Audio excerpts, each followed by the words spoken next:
I want to respond to S0812, loving. Firstly, that as is included in the recording, it's not being loved that you need. You have God loving you to bits. Everything you have comes from Him. What you need is to be loving. And of course, I qualified it greatly in the recording. Don't cast your pearls before swine. Give to him that asks, those that cry out. Occupy yourself with those that are in desperate need, not just needing their lawn mowed.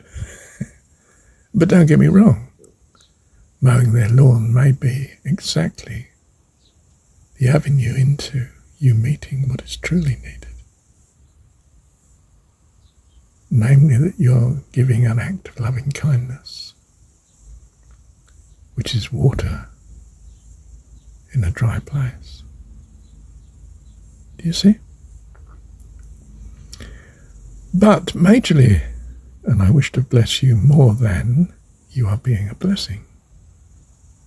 I wish you to be blessed more than that. And that blessing is that you already have someone who loves you. The most incredible, wonderful person, not just in the universe and in you, but beyond it. Creator of all things. The most wonderful, perfect person. Way beyond imagination. Our imagination at present, at least. And that's why when I woke from the dream, I was okay. Oh, thank goodness I'm in reality.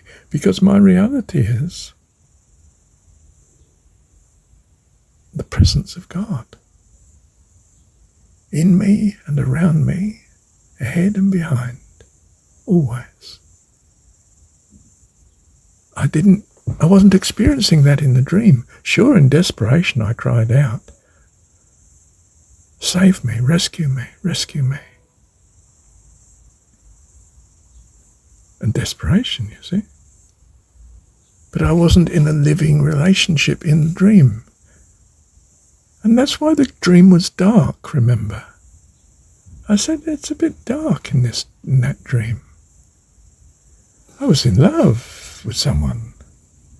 Why wasn't I therefore in light? Well, I was unsure. I was not trusting. I was living my past experiences, wasn't I? In a sense, it was a subconscious dream, darkness. If it had been superconscious dream, it would have been the spring morning. Do you see? But it was more like a winter of discontent, of lack of trust. I was not, you'll notice in the dream, thanking God for everything good. Instead of thanking God for the nice partner that seemed to be in my life, I was focusing on the possibility of it not lasting.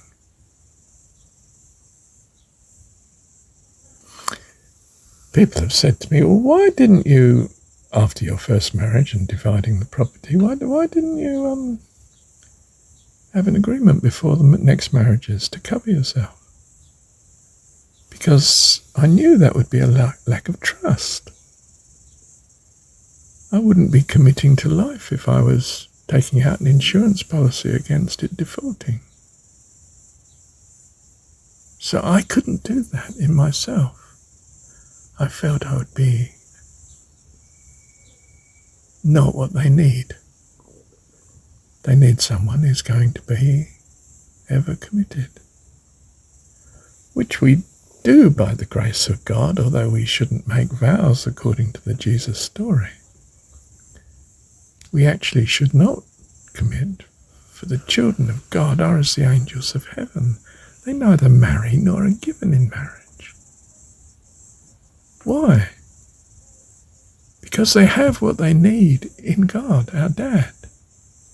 A wonderful person who loves them always. Perfect company. I don't need anything else. The transitory pleasures of this world are as nothing compared to that. And you're here in this world to find that out. And until you find that out, you won't hunger and thirst after God. And when you do,